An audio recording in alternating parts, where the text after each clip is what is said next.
What's up guys? In today's video we are going over the all-new Burris RT-1 red dot, doing kind of an unboxing, kind of an overview. Let's jump into it. What a roller coaster of a season it has been.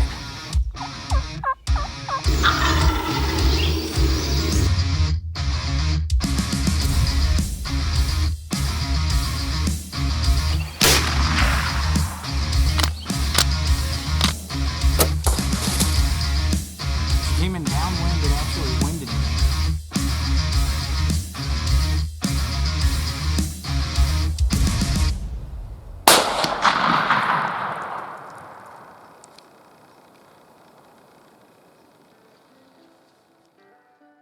Alright, so in today's video we are talking about the all-new RT-1 from Burris.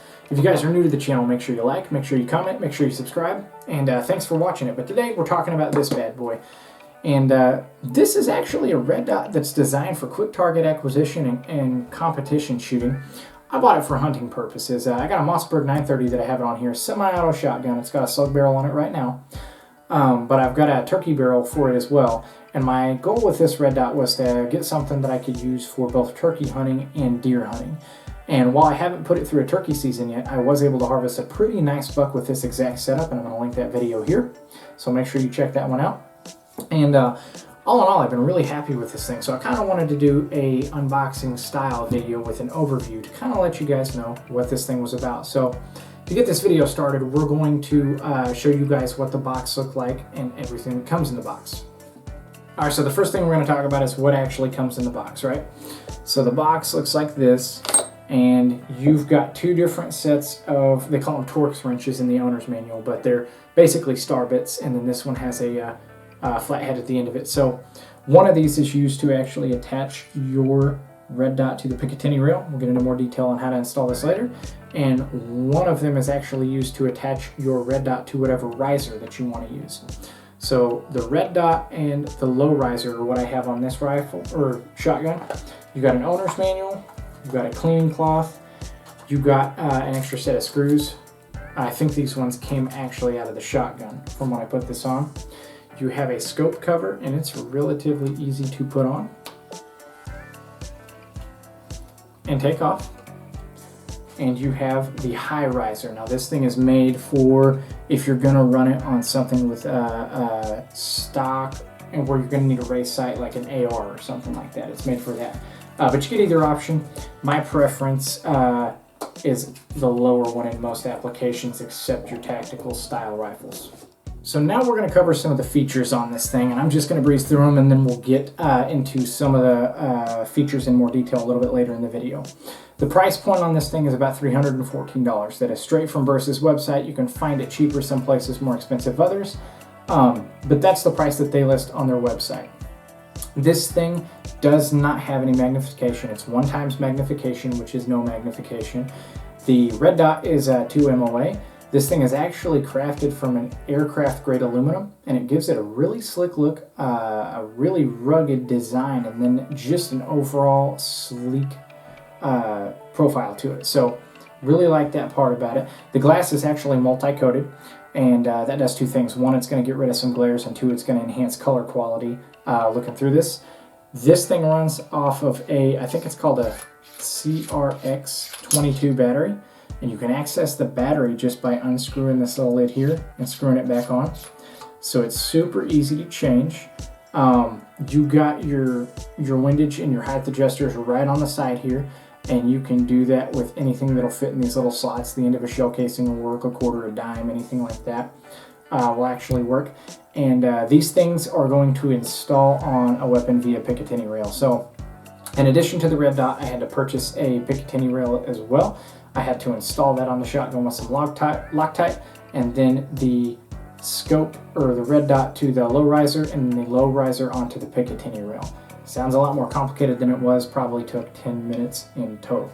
Okay, so getting a little bit more in-depth with the features. This thing has 7 different brightness settings, and it's really easy to work. So to get the red dot to come on, you just have to push either one of these buttons, and the red dot appears in there. And there's a top arrow and a bottom arrow, and you know to go up in brighting, it's pretty point and shoot. You tap the top arrow, and then to go down in the brightness settings, you tap the bottom arrow. And there's 7 of those different brightness settings.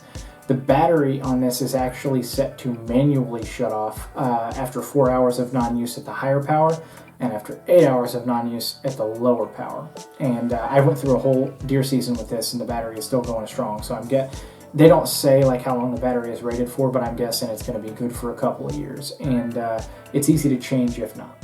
This thing has an infinite eye relief, which just means I can run it up the Picatinny rail or down, and it's still going to look the same. So when you look through a regular scope, you have to have your eyes just so. You can't be too close, you can't be too far away. There is a very, very sweet spot that you have to have your eye for that optic to go to work for you. This is not the case. You could have this red dot at the very front of the barrel. You could have it touching your eyeball. It's still going to work. It's still going to shoot, and it's no magnification. So the eye relief on this thing is actually infinite. The adjustments on this optic for both the vertical and the horizontal give you 0.5 mm away for each click that you do. And the last thing that we're going to cover is the forever warranty. This was a big reason I bought this scope. I'm hard on things. I hunt hard. I don't take the best care of my stuff. They have a forever warranty on this. You break it for any reason, they're going to cover it.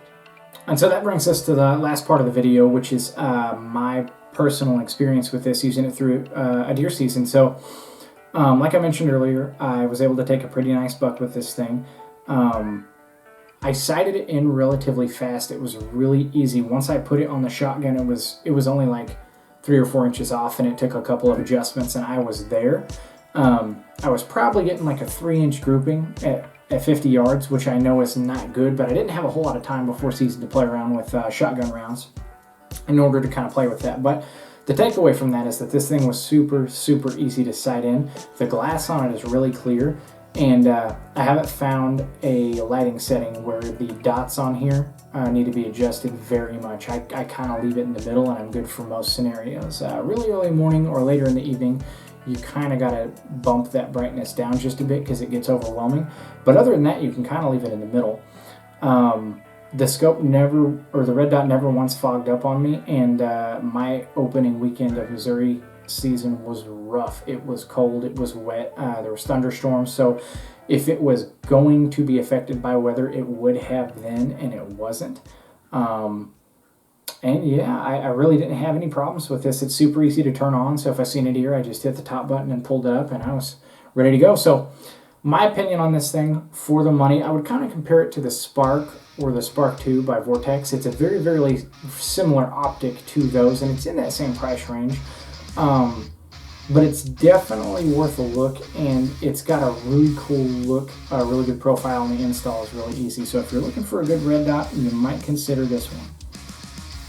That brings us to the end of this video, guys. I really appreciate you watching. Make sure you like, make sure you comment, make sure you subscribe, and I will catch you guys in the next one.